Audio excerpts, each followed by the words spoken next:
Mangwanani Mwalelepo Fukenjani Kleklas Manave Africa. Welcome to Africa Good Morning, your daily news update bringing you the latest and most important stories from across the continent on DSTV 2 at 5, GOTV 25, 1up2.com and NTV Africa on YouTube. Today we cover a range of key stories, including Laurent Gbagbo's Enough is Enough campaign in Ivory Coast, despite being ineligible to run for president. We also highlight BBC's investigation into the deadly shooting of anti-tax protesters in Kenya, where security forces are identified as responsible.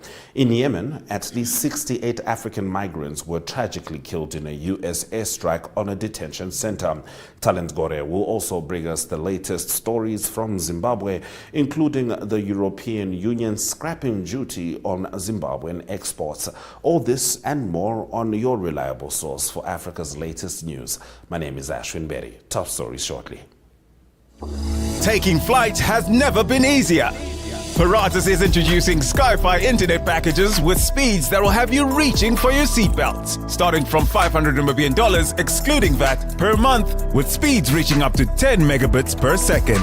There's even a prepaid option where you can top up your Sky-Fi internet for just $15 million per gigabyte. No contracts, no fuss. Visit your nearest Paratus branch to find out more. Or go to paratus.africa/Namibia to sign up online. Always prepared, Paratus.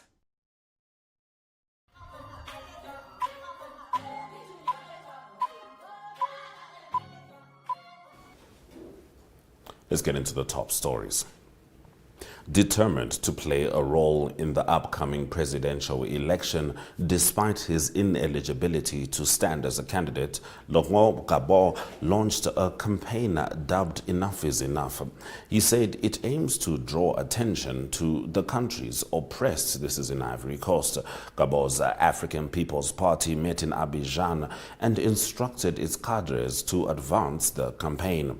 We must unite all those who have something to lament.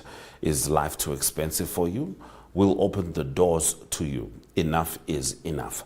Gbagbo told officials that activists gathered at the party's offices. 79-year-old, he ruled Ivory Coast from 2000 to 2011 and expressed his desire to stand for president, but cannot do so due to a criminal conviction.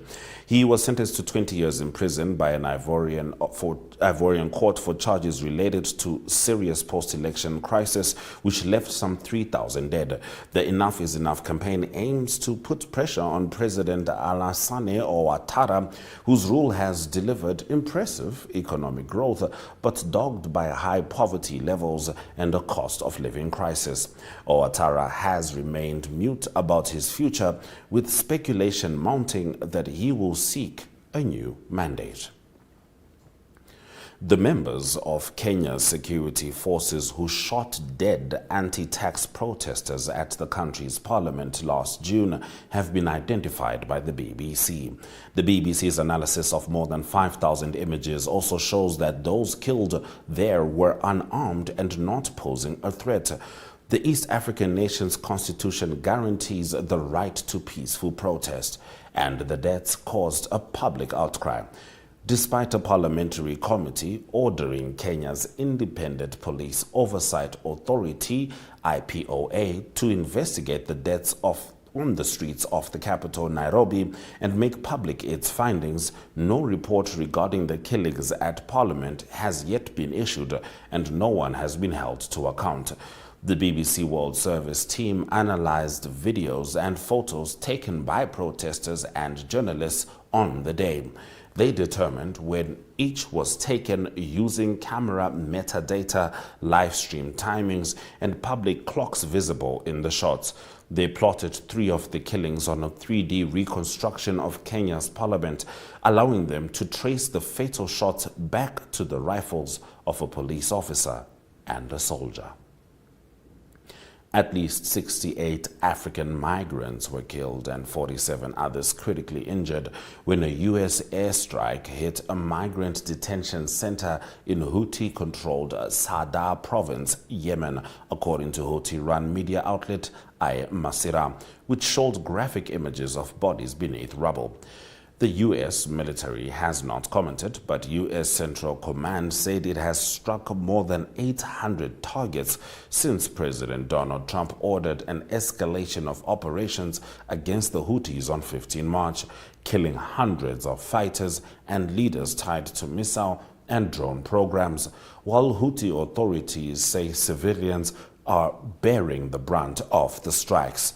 The targeted detention center reportedly held 115 African migrants trying to cross into Saudi Arabia, with many facing exploitation, detention, and violence along migration routes, according to the International Organization for Migration, which reported nearly 61,000 migrant arrivals in Yemen last year.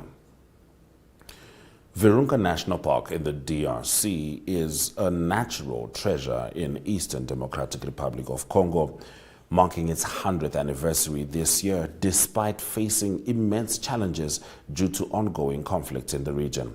Located in North Kivu, the UNESCO World Heritage Site has been struggling with insecurity over 2 decades. Around 35% of its 7,800 square kilometers are illegally exploited, primarily for agriculture and charcoal production.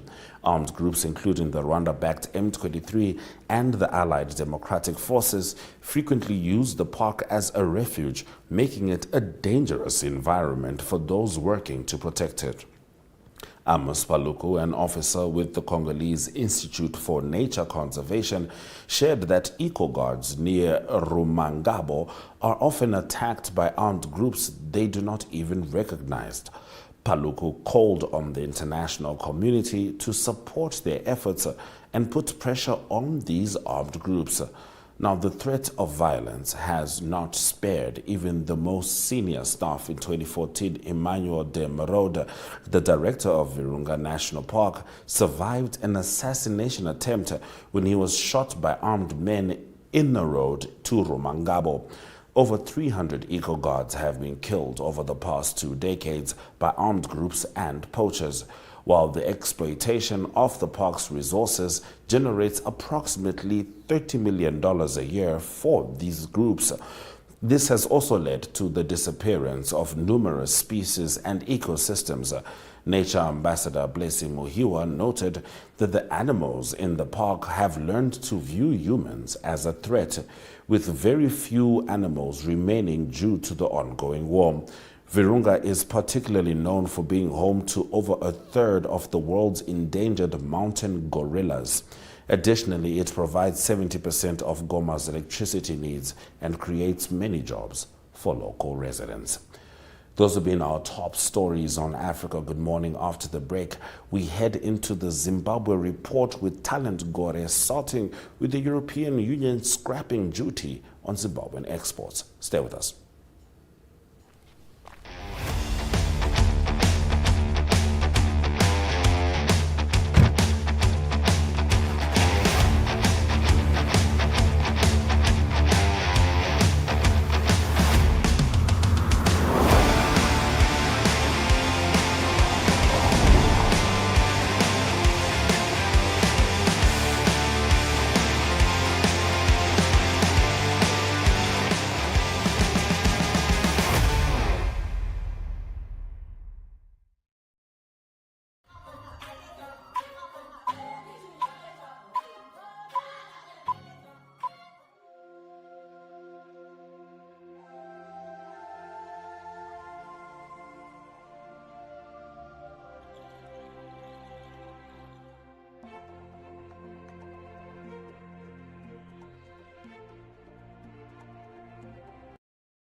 It's time to talk to our correspondent in Zimbabwe, Talent Gore. Talent Wamkase.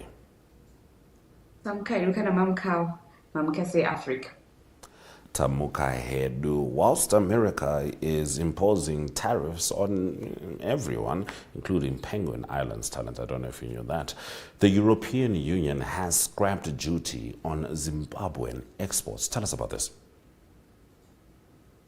This was announced by the European Union ambassador to Zimbabwe. So in a landmark move aimed at enhancing trade relations between Zimbabwe and the European Union, EU ambassador to Zimbabwe, Dr. Von Kishman, declared that Zimbabwean companies can now export any product to the bloc duty-free. The announcement comes at a time when the world was grappling with tariffs that were imposed by United States President Donald Trump recently and are viewed in some quarters as barriers to trade. The EU ambassador to Zimbabwe said that we have been participating at the Zimbabwe International Trade Fair for the past 2 or 3 years, which signifies our long-standing and reliable commitment to the Zimbabwean people. Amid global discussions on trade barriers, we are proud to say that any Zimbabwean company can export any product to the EU without tariffs or duty, he said. While some EU imports to Zimbabwe are subject to duties, this favorable export condition provides a significant opportunity for local businesses to thrive. So he made this announcement last week during the Zimbabwe International Trade Fair in Bulawayo. This is where he announced that Zimbabwean companies can now export their products to the EU duty free. So we haven't seen any companies actually exporting their products duty free, but I'm sure in the coming weeks, in the coming months, we have positive news, and most companies actually exporting their products duty free. So this is quite a remarkable achievement rather for those in business in Zimbabwe.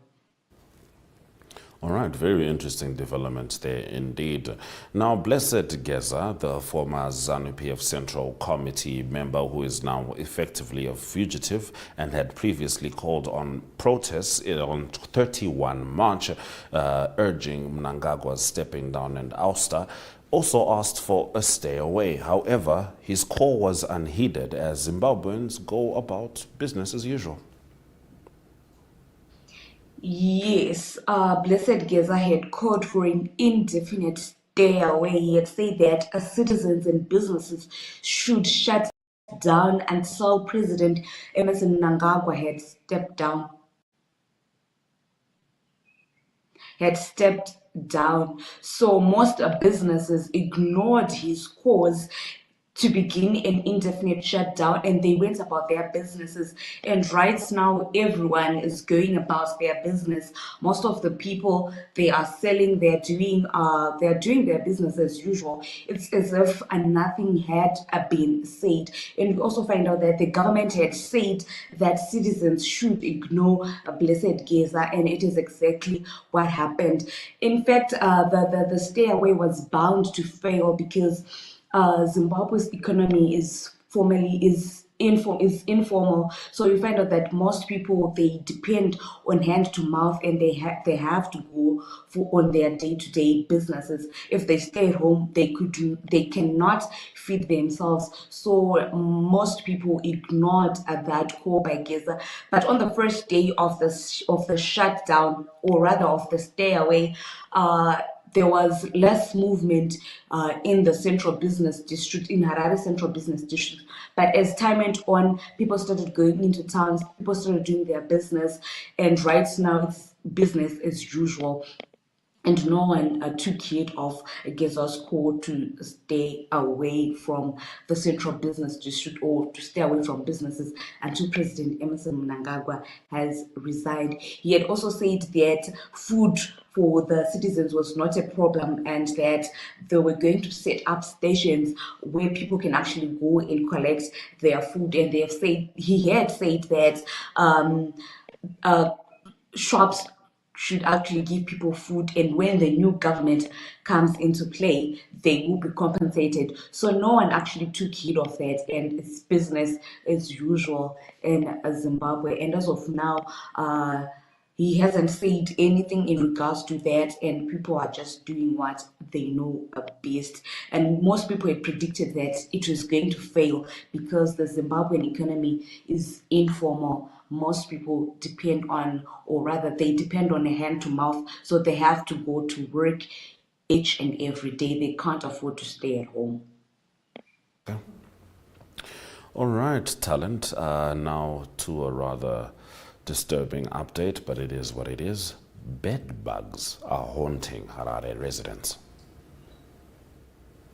Yes, the city of Harare last week confirmed an outbreak of bed bugs, and in Zimbabwe, rather, in the Shona name for bed bugs is Tsikidzi. So they were confirmed in high density suburb of Ambare, prompting authorities to launch an emergency pest control response. But ever since they did the emergency pest control response, the citizens, or rather the residents of Mbari, are still complaining that right now the bed bugs, they have become worse. It's as if they are resistant to the chemicals that were used to fumigate Mbari flats. And the Harare mayor, Jacob Mafume, has actually attributed, or rather, he has said that the bed bugs are caused by second-hand clothes which are primarily being sold in Mbari. And also you find out that Mbari Matapi, to be specific, the flats, they are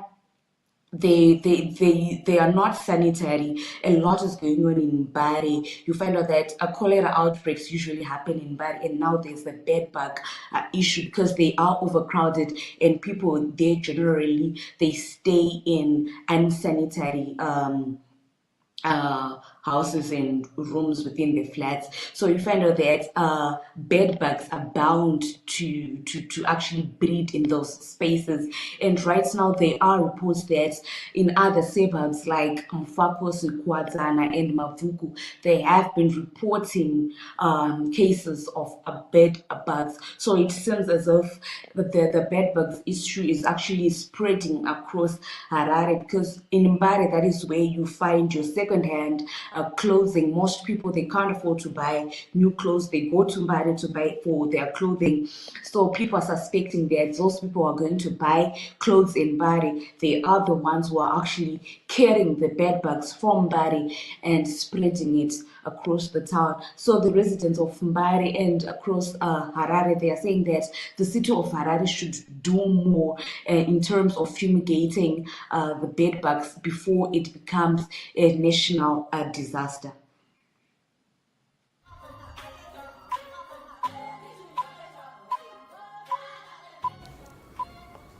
Now, talent in your sport, Zimbabwe marked their first test victory since 2021, and they got it done in style in Bangladesh. Yes, Zimbabwe edged past Bangladesh by 3 wickets in a thrilling finish on the fourth day of the first test in Bangladesh, chasing down 174, their highest successful run chase in Test cricket. The win marked Zimbabwe's first Test victory since 2021 and their fourth overseas Test triumph, with the previous one also coming against Bangladesh at the same venue in 2018. The team said that they were expecting Bangladesh to come really hard at them, and they were not expecting this to be an easy game. They had work to do, and they were thrilled that they got to beat Bangladesh in Bangladesh. So they are still there's still some more games which need to be played. Zimbabwe is still playing against Bangladesh in the test, so more games are still being played. But this win was quite historic since Zimbabwe had last won a test in 2021. All right, talent, truly fantastic news for Zimbabwe. Let's see how it goes as the series continues. But now, in entertainment, Zimbabwe's Linda Mudzenda dazzles in Britain's Got Talent, and I understand she's a care worker.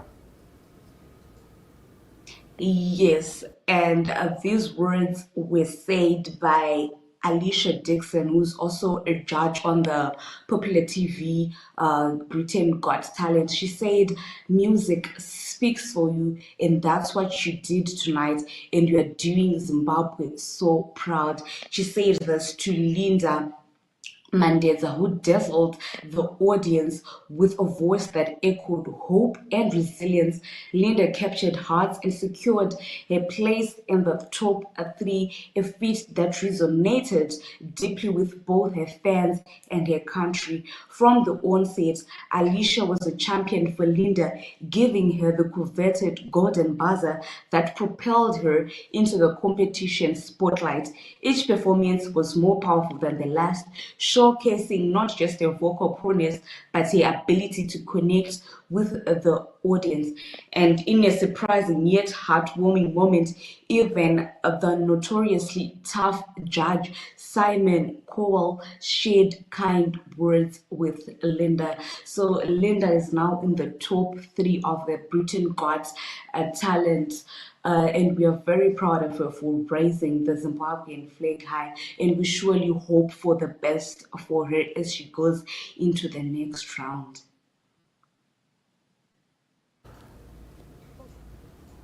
Truly wonderful to see Zimbabwean talent recognized in such a manner overseas. Thank you very much, talent, who is just across the border, for bringing us the news stories from Zimbabwe. You're welcome, and thank you very much for having me. It's always good to have you on Africa. Good morning. Now, global military expenditure tops $2.7 trillion in 2024. More on this after indicators.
Countries worldwide spent a record $2.7 trillion on military arms and weapons systems in 2024, marking the fastest rise in military expenditure since the end of the Cold War in 1989.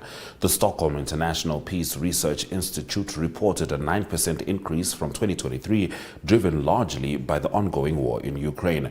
Europe led the surge, with Germany emerging as the largest spender in that region, investing approximately $88 billion. The United States, by far the world's biggest military spender, increased its expenditure by 5.7%, reaching nearly $1 trillion, accounting for 37% of the global total.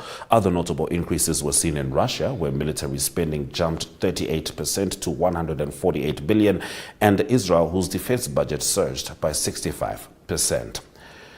Those have been our stories on Africa. Good morning. Thank you very much for joining us as we've taken a trip through the headlines making news across the continent. DSTV 285, GOTV 25, 1up2.com, and Network Media Hub is precisely where you can find us. Tomorrow, we'll be swinging over to Botswana. But for now, from me, Ashwin Berry, and the Africa Good Morning team, Swera Jakanaka.